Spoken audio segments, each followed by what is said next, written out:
प्रिय विद्यार्थियों, सुप्रभात। आज की अंतर्जालीय कक्षा में आप सभी का हार्दिक स्वागत है। आज से हम बीए के संस्कृत साहित्य के पाठ्यक्रम में निर्धारित कारक प्रकरण का अध्ययन आरंभ करने जा रहे हैं।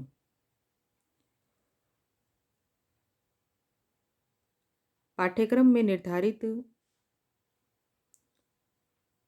कारक प्रकरण के अंतर्गत कुछ सूत्र दिए गए हैं। इन सूत्रों की व्याख्या करने से पहले हम कारक प्रकरण के संबंध में कुछ आधारभूत जानकारियाँ प्राप्त करेंगे, जैसे कारक की व्युत्पत्ति क्या है, कारक का लक्षण क्या है, कारक कितने प्रकार के होते हैं।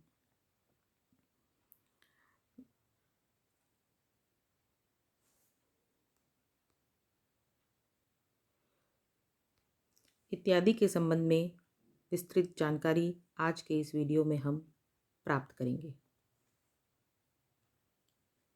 सबसे पहले हम देखेंगे कारक शब्द की व्युत्पत्ति। कारक शब्द की व्युत्पत्ति के तहत क्री धातु से णमुल त्रचौ सूत्र से णमुल प्रत्यय करके णमुल के अनुबंध ण की चुटु सूत्र से और ल की हलन्त्यम सूत्र से इत संज्ञा करके तस्य लोपः सूत्र से ण और ल इन दोनों का लोप करके णमुल का वू शेष रहता है। इस वू को युवोर नाको सूत्र से अक आदेश हो जाता है। णमुल प्रत्यय णित है, इसलिए अचोयिति सूत्र से स्वरांत धातु क्री के स्वर री को वृद्धि आर आदेश हो जाता है और कारक शब्द बनता है। इस कारक शब्द से स्वादि कार्य करने पर प्रथमा विभक्ति एक वचन की विवक्षा में नपुंसक लिंग में कारकम रूप सिद्ध होता है।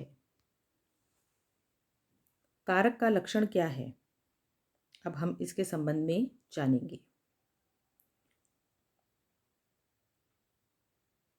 क्रियाजनकत्वम कारकत्वम, क्रियान्वयित्वम कारकत्वम, यह कारक का लक्षण है।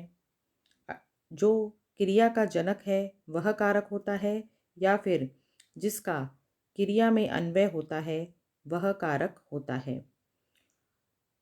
तात्पर्य यह है कि क्रिया की सिद्धि में, क्रिया के संपादन में, क्रिया को पूर्ण करने में जिन संज्ञा, सर्वनाम आदि शब्दों का उपयोग होता है वह शब्द उस क्रिया के कारक होते हैं।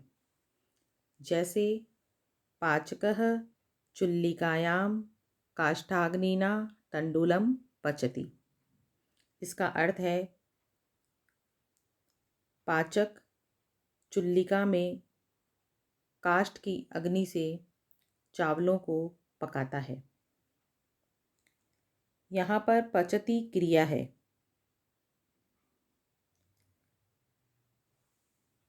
इस पाक क्रिया की सिद्धि में पाचकः चुल्लिकायां काष्ठाग्निना और तंडुल ये सभी सहायक हैं, अतः ये सभी कारक हैं। कारक का पर्यायवाची निमित्त या हेतु भी होता है, इसलिए किसी भी क्रिया की सिद्धि के सभी हेतु या फिर जो भी निमित्त हैं वह सभी शब्द कारक कहलाते हैं।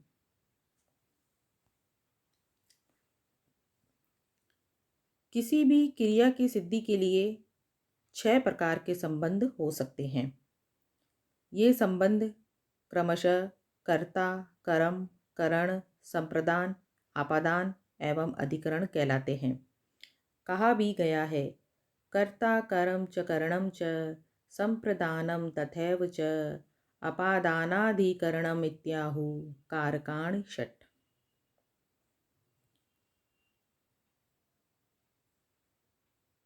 कारक 6 प्रकार के होते हैं: कर्ता, कर्म, करण, संप्रदान, आपादान और अधिकरण। इसे हम एक उदाहरण के माध्यम से समझ सकते हैं। जैसे, हे मित्र, साधु जनानाम रक्षणाय कृष्णः भवनात् अवतीर्य राजसभायां मुष्टिकया कंसं हतवान्। इस उदाहरण में कहा गया है कि हे मित्र, साधु जनों की रक्षा के लिए कृष्ण भवन से उतर करके राजसभा में मुष्टिका से कंस को मारा।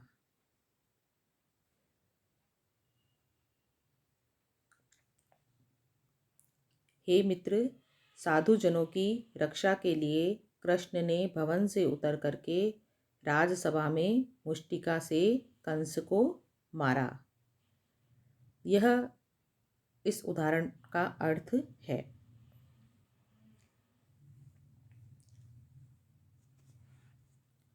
इस उदाहरण में क्रिया हतवान है। इस क्रिया का कर्ता कृष्ण है।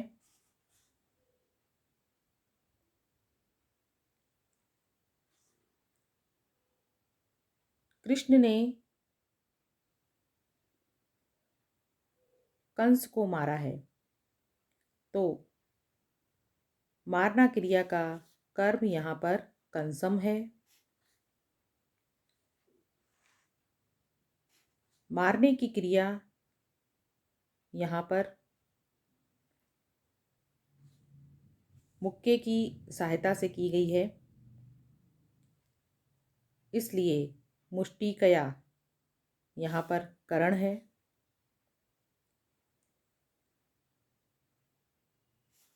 मारने की क्रिया रक्षा के निमित्त हुई है, इसलिए रक्षणाएं यहाँ पर संप्रदान कारक है।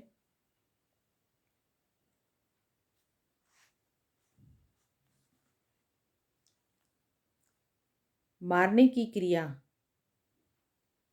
द्वारा भवन से विभाग हुआ है। भगवान श्री कृष्ण भवन से उतर करके मारने की क्रिया संपन्न कर रहे हैं, इसलिए भवनात् यहाँ पर आपादान है और मारने की क्रिया का आधार स्थान राजसभा है, इसलिए राजसभायाम यहाँ पर अधिकरण कारक है। इस तरह से क्रिया के साथ कर्ता, कर्म, करण, संप्रदान, आपादान और अधिकरण का अन्वय होने से ये 6 कारक कहलाते हैं।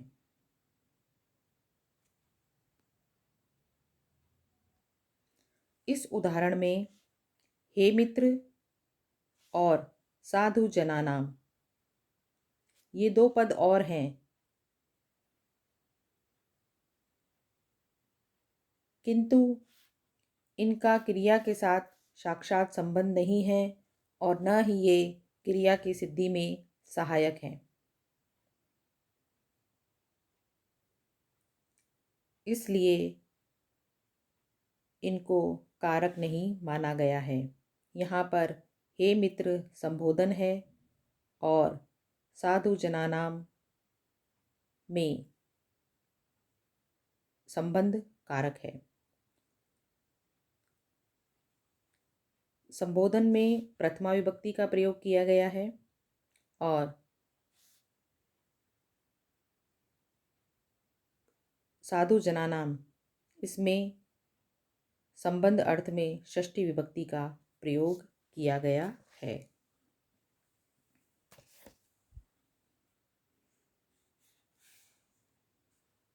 संबंध और संबोधन को मूल कारकों में शामिल नहीं किया जाता है, परंतु कारकों के समान व्यवहार होने के कारण इन दोनों को भी कारकों के साथ पढ़ लिया जाता है। इस प्रकार संस्कृत व्याकरण के अंतर्गत कुल 6 कारक होते हैं। कर्ता, कर्म, करण, संप्रदान, आपादान और अधिकरण। और 7 विभक्तियां होती है। कर्ता, कर्म, करण, संप्रदान, आपादान, संबंध, अधिकरण और संबोधन। संबोधन को प्रथमा में ही परिगणित कर लिया जाता है।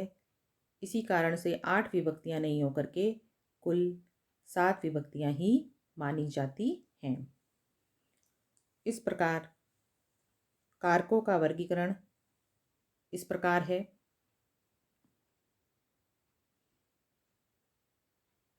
कर्ता कारक का चिन्ह है ने। इसमें प्रथमा विभक्ति का विधान किया जाता है। इसका संज्ञा विधायक सूत्र है स्वतंत्रः कर्ता। जैसे रामः पठति, रामेण पठ्यते। दूसरा कारक है कर्म, जिसका चिन्ह है को। इसमें द्वितीय विभक्ति का प्रयोग होता है। कर्म संज्ञा का विधान करने का सूत्र है कर्तुरीप्सिततमं कर्मः। जैसे सह विद्यालयम गच्छति, यहाँ पर विद्यालयम कर्म है। तीसरा कारक है करण। इसका चिन्ह है से या फिर के द्वारा। इसमें तृतीया विभक्ति होती है। करण संज्ञा का विधायक सूत्र है साधकतमं करणम। अर्थात क्रिया की सिद्धि में जो सर्वाधिक सहायक होता है उसकी करण संज्ञा होती है। जैसे सा कलमेन लिखति, यहाँ पर लेखन क्रिया में सहायक कलम है, इसलिए उसकी करण संज्ञा होकर के उसमें तृतीया विभक्ति का प्रयोग किया गया है। चौथा कारक है संप्रदान। इसका चिन्ह है के लिए। इसमें चतुर्थी विभक्ति का प्रयोग किया जाता है। संप्रदान संज्ञा का विधायक सूत्र है कर्मणा यम विप्रेति स संप्रदानम। अर्थात कर्ता अपने कर्म से जिसको अभिप्रेत करता है, प्रसन्न करता है, उसकी संप्रदान संज्ञा होती है। जैसे विप्राय गाम ददाति, यहाँ पर देना क्रिया है, गाम कर्म है।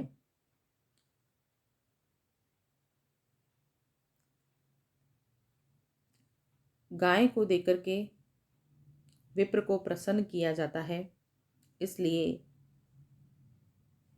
विप्र की संप्रदान संज्ञा होकर के उसमें चतुर्थी विभक्ति का प्रयोग किया गया है। पांचवा कारक है अपादान कारक। इसका चिन्ह है से। यहाँ पर से अलग होने के अर्थ में है। इसमें पंचमी विभक्ति का प्रयोग किया जाता है और अपादान संज्ञा का विधायक सूत्र है ध्रुवम पाये अपादानम। जैसे वृक्षात पत्राणि पतन्ति, यहाँ पर पत्ते वृक्ष से अलग हो रहे हैं, इसलिए वृक्ष की अपादान संज्ञा होगी। जब दो वस्तुएं परस्पर अलग होती हैं तो उसमें एक तो गतिशील वस्तु होती है और एक स्थिर कारक होता है। तो जो स्थिर कारक होता है उसकी ही अपादान संज्ञा होती है। जैसे पेड़ से पत्ता गिरता है, इसके अंतर्गत पेड़ स्थिर कारक है और पत्ते गतिशील कारक हैं, तो स्थिर कारक वृक्ष में ही अपादान संज्ञा होगी।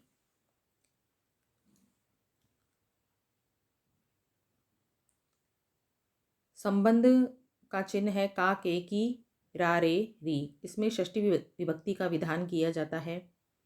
संबंध को कारक नहीं माना गया है, इसका संज्ञा विधायक सूत्र इसी कारण से नहीं है। जैसे इदम रामस्य गृहम अस्ति, यह राम का घर है। यहाँ पर रामस्य का अस्ति क्रिया के साथ में कोई भी संबंध नहीं है, क्रिया के साथ साक्षात संबंध नहीं है, इसलिए षष्ठी विभक्ति से युक्त राम पद जिसके अंतर्गत संबंध कारक है, षष्ठी विभक्ति है, इसको कारकों के अंतर्गत परिगणित नहीं किया जाता है। अगला कारक है अधिकरण। इसका चिन्ह है में, पे, पर। इसमें सप्तमी विभक्ति होती है। अधिकरण संज्ञा का विधायक सूत्र है आधारो अधिकरणम। आधार की अधिकरण संज्ञा होती है, जैसे स्थाल्याम पचति। यहाँ पर स्थाल्याम आधार है, इसकी अधिकरण संज्ञा होकर के इसमें सप्तमी विभक्ति का प्रयोग किया गया है। अंतिम विभक्ति है संबोधन। इसका चिन्ह है हे, अरे, ओ। इसमें प्रथमा विभक्ति का विधान किया जाता है। संबोधन में प्रथमा विभक्ति का विधान किया जाता है और इसका क्रिया से साक्षात संबंध नहीं होता है, इसलिए इसकी परिगणना कारकों के अंतर्गत नहीं की जाती है। जैसे हे राम अत्र आगच्छ, यहाँ आओ।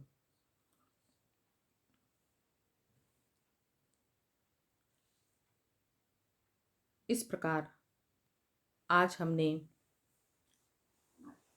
कारकों के संबंध में सामान्य जानकारी प्राप्त करी। अब हम अग्रिम वीडियो में प्रथमा विभक्ति और उससे संबंधित सूत्रों के संबंध में विस्तृत जानकारी प्राप्त करेंगे। कारक प्रकरण से संबंधित कोई प्रश्न हो तो आप मुझसे व्हाट्सएप पर चैट करके पूछ सकते हैं। धन्यवाद।